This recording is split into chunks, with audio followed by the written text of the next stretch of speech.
Around the world with MS World, I'm Dr. Daniel Kantor, Chief Medical Correspondent. We're here at the American Academy of Neurology annual meeting, and aside from hearing about medications and hearing about different ways of testing multiple sclerosis, we also try to understand MS more fundamentally. And that's why I'm so happy to be joined here by Dr. Bob Lisak, who is the Parker Weber Chair of Neurology at Wayne State University and Professor of Immunology, Biochemistry, and Microbiology. Thank you so much for joining us. What are we learning about MS that we didn't understand? Haven't we figured it all out by now? Well, we haven't figured it all out, and we certainly haven't figured out the immunopathology of different parts of MS, gray matter versus white matter versus deep gray matter. And the pathogenic mechanisms, although they're probably all immune mediated, may be very different.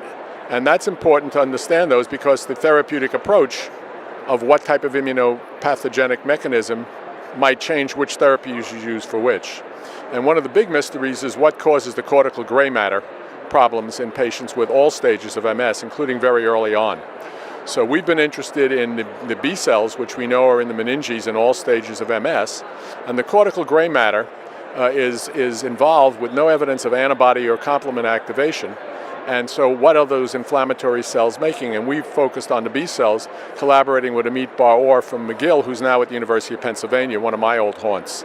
And what we've found is that the B cells in culture from MS patients, but not controls, make something or some factors that, at least in tissue culture, will kill oligodendrocytes and kill neurons, and not astrocytes or microglia.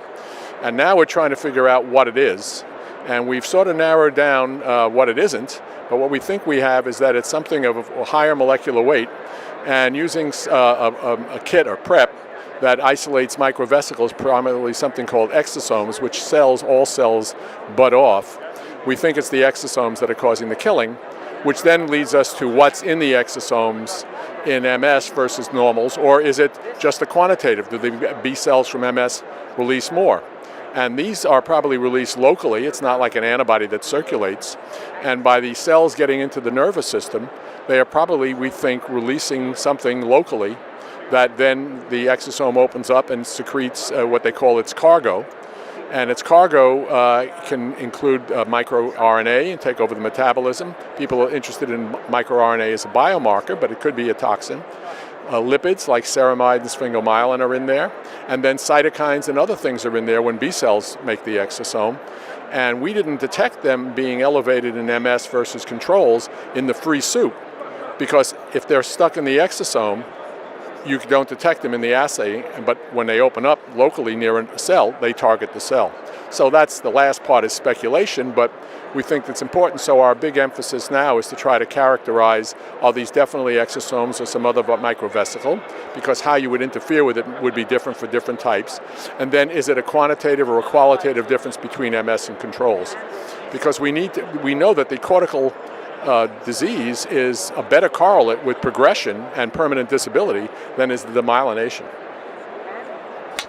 If this is something that's inside a microvesicle, is there a way that we can maybe block whatever's released or stop that from happening? Can that help MS? Well, I mean, if you knew it was the microvesicle, there would be potentially ways to stop them from being released. If you knew what it was in the microvesicle, you might be able to just block that. Our current B-cell therapy with the monoclonals is essentially to eliminate them, at least the circulating ones. It would be nice if we could just interfere with what they're doing we don't like. We know some of the earlier drugs affect B-cell function, trap B cells, block B cells from getting into the nervous system.